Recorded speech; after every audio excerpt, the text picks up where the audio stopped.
Bem, vamos lá, pessoal. Vamos ver aqui alguns exercícios simples. São poucos exercícios, são bem simples, tá? Só para a gente pegar essas definições principais de espaço amostral e evento, tá? Escrever essas coisas, entender melhor. Eu vou aproveitar que é curtinho e vou me estender um pouquinho mais para rever alguns conceitos de forma interessante. Por exemplo, lançando-se dois dados, um vermelho e um branco, e considerando-se as faces voltadas para cima, quantos elementos há no espaço amostral? Tá? Perceba, e ele não pediu para você dizer qual é o espaço amostral. Ele pediu para você dizer quantos elementos há. E aí talvez algumas pessoas podem pensar, na explicação o professor falou que quando a gente lança um dado, o espaço amostral sai 1, 2, 3, 4, 5, 6. Tá? São 6 elementos. Mas veja, aí você tem dois dados. É um experimento diferente daquele, tá? Não é porque você está trabalhando com um dado que os resultados possíveis serão sempre 1, 2, 3, 4, 5 ou 6. Se você lança dois dados, é um experimento diferente. Se você lança uma moeda e um dado, é um experimento diferente. Tá bom? Então, por exemplo, aí ele ainda facilitou um pouco as coisas. Ele colocou um vermelho e um branco. Será que se eu lançasse um dado, pegasse esse dado e lançasse de novo, o resultado, o espaço amostral seria diferente do que eu tenho aí? Tá? São coisas confusas, são coisas interessantes. Tá? Vou adiantar que a resposta é não. Se você lançar um dado e lançar o mesmo dado novamente, o espaço amostral vai ser o mesmo que você vai ter aí nesse vermelho e branco. Tá? Não é o caso. Ah, mas e se eu lançar uma moeda e um dado depois? E aí? Muda a ordem que eu vou pegar? Enfim, como eu disse, tem umas complicações e eu não vou entrar nesse detalhe porque aí já complicaria demais, algumas pessoas não entenderiam e não foi uma pergunta que foi feita. Se a gente chegar nas questões, aí a gente entra especificamente nesses detalhes e vocês começam a entender por quê. Porque em algumas vezes vai mudar, porque algumas vezes não vai mudar. Tá? Então, vamos lá. Veja só. Qual é a cara de um elemento desse espaço amostral? Então, assim, suponha, eu lanço o dado e o primeiro dado vermelho dá 2. Né? E no dado branco dá o 3. Eu poderia ter o 3 no dado vermelho e o 2 no dado branco.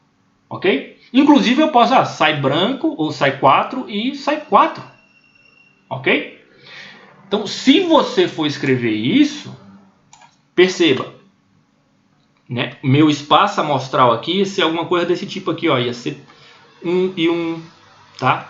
1 nos dois dados, 1 no primeiro e 2 no segundo, ok? E assim por diante, até 6, tá? Depois eu ia ter 2 e 1, né? 2 e 2, até chegar lá no final, 6 e 6.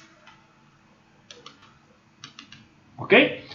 Vocês iam ver que são 36 elementos. Tá, professor, e como é que eu posso fazer isso? Tá? Eu vou usar o princípio fundamental da contagem. Eu podia usar a ideia de arranjo com repetição, mas eu vou usar o princípio fundamental da contagem. Quando eu jogo o primeiro dado vermelho, eu tenho 6 possibilidades para ele. E para cada um dos números que sai, para cada uma dessas 6 possibilidades, quando eu jogo o dado branco, eu tenho mais 6 possibilidades. Então, quantos resultados possíveis eu tenho ao todo? Pelo princípio fundamental da contagem, 36. Tá? Que vai ser aquela cara lá que a gente viu do espaço amostral, ó.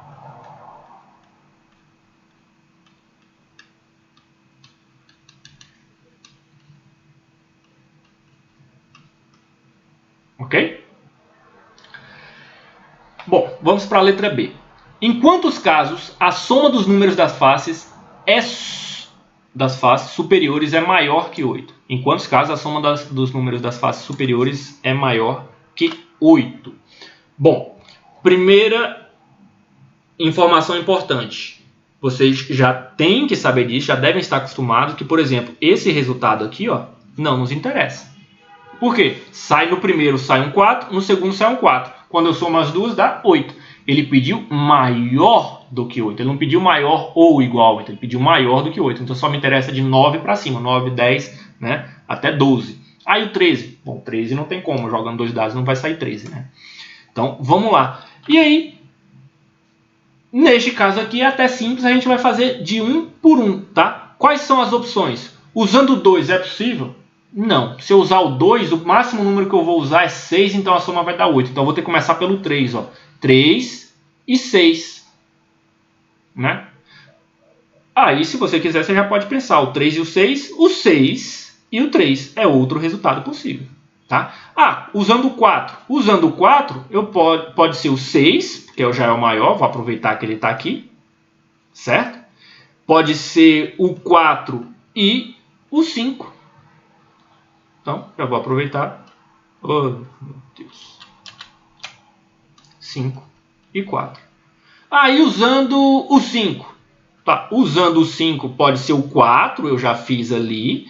Pode ser o próprio 5, que não tem mais o que fazer. E pode ser o 5 e o 6. Tá? Professor, não tem o 5 e o 5 e o 5 de novo? Não, porque quando sai o 5 no vermelho e o 5 no branco, não, tá, os dois, né? Aqui, ó, 5 no vermelho, 6 no branco. Aqui a ideia é que sai 6 no vermelho, 5 no branco.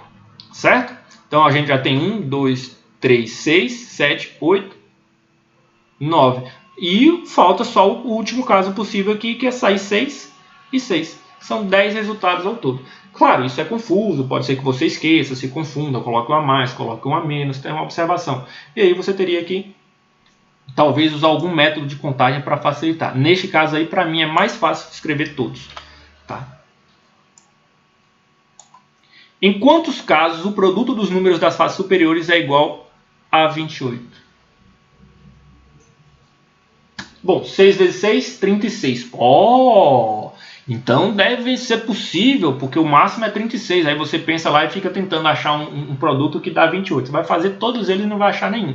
Tá? Se você decompor o 28, decompuser. Tá? Claro, o resultado aqui é meio óbvio, né? 4 vezes 7 é 28. Né? Mas se você fatorar o 28, ó, por 2 dá 14. Por 2 dá 7.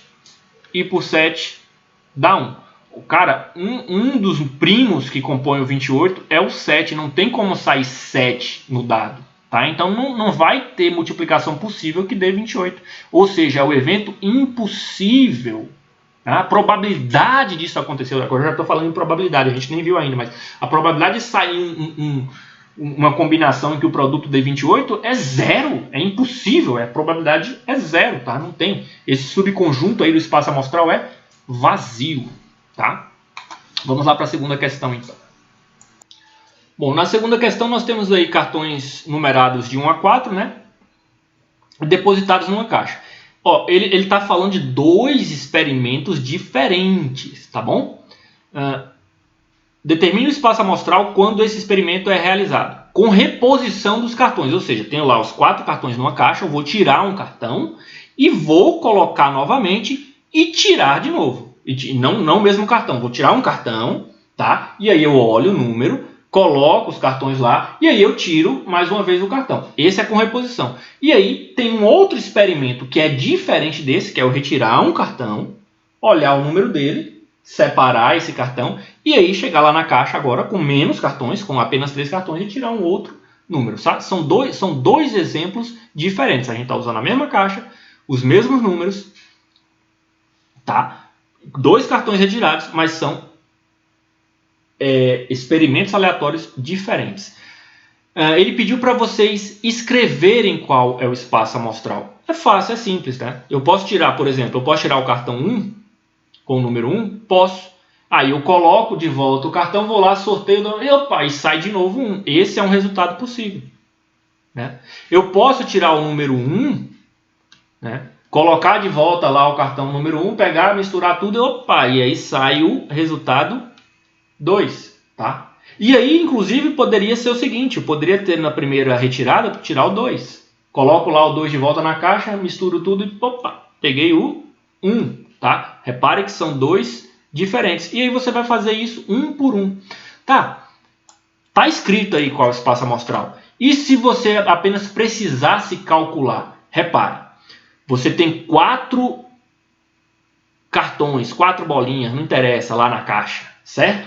E aí você vai e tira uma. Quais são as possibilidades de resultados? São 4 resultados possíveis. Ok? E para cada um desses resultados, na segunda retirada, quantas possibilidades são? Lembre-se que você tirou e colocou de volta. Então, quando você vai tirar de novo, você tem mais 4 resultados possíveis para cada um daqueles que saiu lá na primeira retirada, ó, você tem outros 4 resultados. Então, seu espaço amostral vai ter ao todo 16 possibilidades, 16 formas possíveis de tirar os 2 cartões, certo? Para essa situação aqui com reposição, tá? E sem reposição, já está aí o espaço amostral. Eu acho que é desnecessário explicar, mas olha só, se você quisesse calcular, então tá lá, você tem a caixa, tem o 1, o 2, o 3 e o 4. Aí você vai lá, retira aleatoriamente. Quantos são os resultados possíveis? Podem sair 4 resultados, tá? Qualquer um desses aí, ó, qualquer um desses resultados, são 4 resultados possíveis. Só que você retirou um cartão, ó, é sem reposição. Então, suponha que você tenha tirado lá o número 3, tá? Ah, não tem mais o 3. Agora só sobraram 3 resultados possíveis. Então você só tem 3 possibilidades. Ok? Então, ó, para a primeira retirada você tem 4 possibilidades. Para a segunda você tem 3 possibilidades.